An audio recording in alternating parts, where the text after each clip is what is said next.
बिस्मिल्लाहिर्रहमानिर्रहीम। हमारे general knowledge का सिलसिला तो इंशाल्लाह जारी रहेगा, लेकिन साथ साथ मैं चाहता हूँ कि उन स्टूडेंट्स के लिए जो कि इंग्लिश सीखने के ख्वाहिशमंद है, जो कि चाहते हैं कि हम इंग्लिश बोल सके, उनके लिए मैं चाहता हूँ कि कुछ सिंपल पॉइंट्स, कुछ टिप्स वगैरह, कुछ वोकेबलरी शेयर करता चलूँ। सो वोकेबलरी की अहमियत मैं आपको बताना चाहता हूँ कि जो लोग इंग्लिश बोलना यानी स्पीकिंग इंग्लिश वो इंग्लिश बोलना सीखना चाहते हैं, उनके लिए मैं सबसे प्राइमरी चीज, सबसे पहली चीज जो जरूरी है कि उन्हें पता हो, वो सीखे, तो वो वोकेबलरी है। वोकेबलरी सबसे ज्यादा जरूरी चीज है कि अगर आप चाहते हैं कि आप इंग्लिश बोल सके, आप इंग्लिश में बात कर सके, तो सबसे पहली चीज जो आपके लिए चाहिए वो वोकेबलरी है, यानी जखीरा अल्फाज। जितना जखीरा अल्फाज आपके साथ ज्यादा होगा, उतने ही आप ज्यादा अच्छी तरह इंग्लिश बोल सकेंगे। वोकेबलरी की अहमियत मैं आपको एक एक मिसाल के जरिए से समझाना चाहूंगा। जैसे कि एक छोटा बच्चा होता है जो अभी बोलना नहीं जानता हो, जो बोल नहीं सकता, तो उस वो जब अपनी मादरी जुबान सीखता है तो वो डायरेक्टली जुमले बनाना शुरू नहीं करता, यानी डायरेक्टली वो बातें करना शुरू नहीं करता कि किससे कहानियां सुनाए।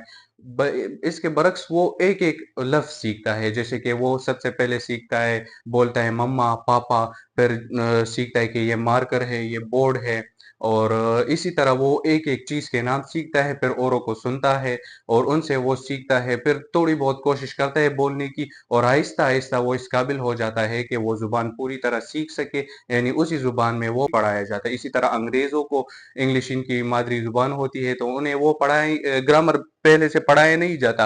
पहले वो इंग्लिश बोलना सीखते हैं, फिर वो ग्रामर सीखने के लिए जाते हैं। तो इसी तरह मैं चाहता हूं कि आप भी बगैर ग्रामर अगर इंग्लिश सीखना चाहते हैं, तो आपको वोकेबलरी, वोकेबलरी के बाद आपको इंग्लिश स्पीकर्स है जो उन्हें सुनना होगा, उन कन्वर्सेशंस करनी होगी, तो आप थोड़े बहुत तो आहिस्ता आहिस्ता काबिल हो जाएंगे कि अच्छी तरह इंग्लिश बोल सकेंगे। और फिर परफेक्ट करने के लिए अपनी इंग्लिश स्पीकिंग को आपको ग्रामर का सहारा लेना पड़ता है। मैं आज आपके लिए स्टार्ट में कुछ सिंपल वर्ड्स किचन वोकेबलरी से रिलेटेड, यानी किचन में जो चीजें हैं उनकी ज़ख़ीरा अल्फाज, उनमें से मैं आपके लिए कुछ चंद वर्ड्स लाया हूँ स्टार्ट लेने के लिए। कि सबसे पहले है बर्तन। बर्तन को इंग्लिश में क्या कहते हैं? सो बर्तन को इंग्लिश में कहते हैं यूटेंसिल्स, यूटेंसिल्स या dishes, dishes. Number second one is चूल्हा। चूल्हे को इंग्लिश में कहते हैं स्टोव,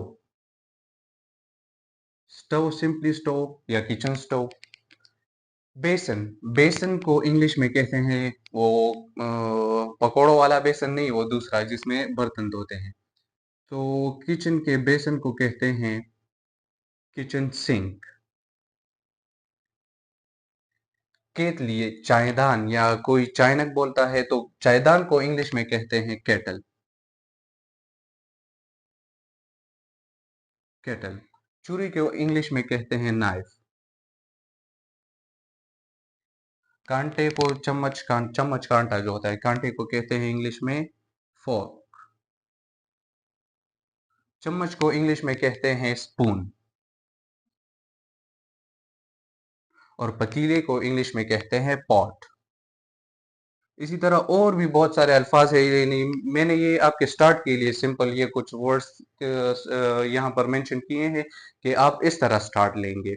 और इसके अलावा एक लास्ट क्वेश्चन मैं आपके लिए छोड़ रहा हूँ, जो चलनी होती है, जो जिससे हम चाय वगैरह या तली हुई चीजें जानते हैं। आप कमेंट्स में बताइएगा कि चांद को इंग्लिश में क्या कहते हैं, चलनी को। Thank you.